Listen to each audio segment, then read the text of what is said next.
My mother always wanted a son. She finally became pregnant and began taking various sex-changing drugs and herbs of dubious origin, firmly believing that these drugs could turn the fetus into a boy. In my past life, I begged her to stop. I showed her science books, pleaded with her to be healthy. She listened, stopped the crazy remedies, and gave birth to a healthy baby girl. My family blamed me. They claimed my interference turned the brother into a sister. They said I was responsible for her. I loved my little sister and took care of her tirelessly. But she grew up hating me, blaming me for her gender because the guy she liked was gay. In a fit of rage, she hacked me to death with a kitchen knife. When I opened my eyes again, I was back to the moment my mother announced her pregnancy. This time, I'll give them exactly what they want. Penny, I'm pregnant. Do you want a little brother or a little sister? When I heard my mom say those words, I realized I had been reborn. I flashed a huge smile. Of course I want a brother. Otherwise, who will carry on the family name? Mom, Dad, and Grandma treat you so well, you can't let the family line end with you. My dad and Grandma immediately shot me approving looks. My mom's smile froze for a second before she forced it back. Penny, how can you say that? A sister would be just as sweet and well-behaved as you.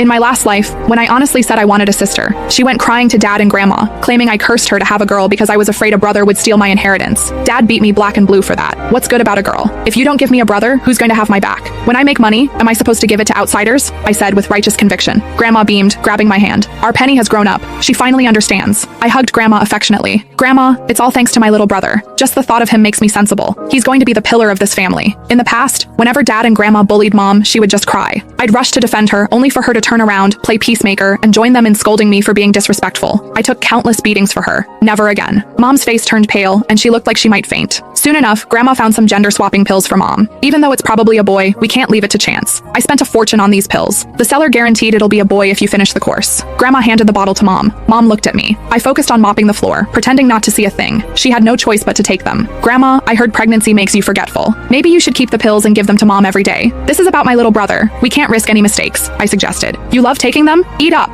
Grandma nodded vigorously. Right. Penny is so smart. All that schooling wasn't for nothing. I gave Grandma a sweet smile. That night, while Dad was working the night shift, Mom pulled me into the master bedroom. Penny, I don't want to take those pills. Look at these news articles. They say those pills are dangerous, she whimpered, showing me her phone. So she knew. She knew they were scams, yet in my past life, she told my sister that if I hadn't stopped her, my sister would have been a boy. I treated her as my closest ally, a fellow victim of this family. I fought her battles, and she sacrificed me without hesitation. Good. Very good. I smiled slightly and raised my voice. Mom, how can you believe the media? They write nonsense all the time. I walked out of the room shouting, Grandma, come quick. Mom doesn't want to take the pills. Mom couldn't stop me in time. Grandma rushed in hearing my shout. I shoved the phone in Grandma's face. Grandma, look! Mom is reading this garbage because she doesn't want to take the pills. She doesn't want a son. Grandma was illiterate, but she squinted at the phone anyway. Mom, no. It was Penny who told me this. She's always scheming. How would I know about this stuff? Mom immediately tried to throw me under the bus. I widened my eyes innocently and pulled out my old Nokia phone, playing the recording I had just made. The recording stopped right before her accusation. Mom was speechless. For the sake of the grandson in her belly, Grandma didn't